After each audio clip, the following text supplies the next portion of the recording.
7h22, excellent début de journée à l'écoute d'Europe 1 matin avec Dimitri Pavlenko et Laurent Tessier. Bonjour Laurent. Bonjour à tous. Vous nous dites ce matin que nos aînés sont victimes de l'ensauvagement de la société. Oui, les plus fragiles sont des cibles. Il y a nos enfants et nos aînés. Je pense à Jacqueline, cette femme âgée de 86 ans qui a été retrouvée morte à proximité d'un camping dans la station balnéaire du Grau-du-Roi. Son corps a été découvert jeudi dernier. Elle a été tuée sur une promenade qui longe un étang. Un homme est toujours recherché.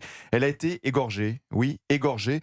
Et je me souviens que ces derniers mois, le ministre de l'Intérieur, Laurent Nunez, avait fait ses déclarations en janvier sur France Inter. Il faut arrêter de raconter n'importe quoi. On n'est pas dans une France coupe-gorge. Il faut faire attention aux mots qu'on emploie. On a une image, la France, à l'international. Ou encore en juin 2025, dans la grande interview sur CNews et Europe 1. La France n'est pas un coupe-gorge, c'est pas des termes qu'on peut employer. Jacqueline, 86 ans, a été égorgée près de son camping. Elle y revenait chaque année. Le journal Le Parisien a parlé hier du rapport d'autopsie. Les blessures laissent penser à un acte commis avec une grande sauvagerie et l'utilisation de plusieurs armes. On parle déjà de multiples plaies sur son corps et notamment dans la zone visage et cou. Des témoins ont vu un homme au comportement suspect en possession d'une perceuse ou d'une visseuse électrique. L'ensauvagement. La semaine dernière, l'équipe de 100% Frontières avec Gauthier Lebret sur CNews révélait une vidéo de l'agression d'une femme de 78 ans dans l'enceinte de la cathédrale Saint-Charles de Saint-Étienne.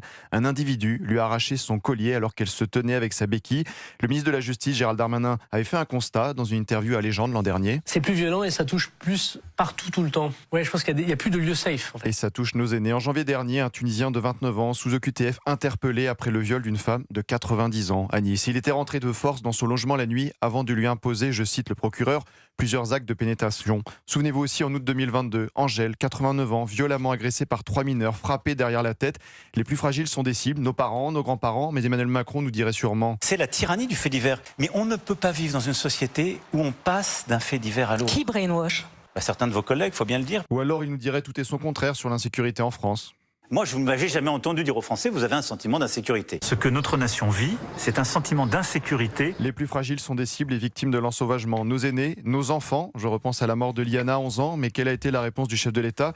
Il y a eu ces propos rapportés par la porte-parole du gouvernement, Maud Brejon, la semaine dernière. On ne répond pas à un drame par des cris. Maud Brejon a dit hier matin, plusieurs jours après que cette phrase, soi-disant, s'adressait aux politiques, on ne répond pas à un drame par des cris. Il disait quoi, Emmanuel Macron, en 2021 au sujet des violences sexuelles ? Ces paroles, parfois ces cris, plus personne ne peut les ignorer. On est là. Il ne faut plus ignorer, oui, un seul cri, nos aînés, nos enfants, tous ceux qui nous entourent. Merci Laurent Tessier, votre édito chaque matin dans Europe 1 matin à 7h20 et on vous retrouve tous les après-midi chez Pascal Pro.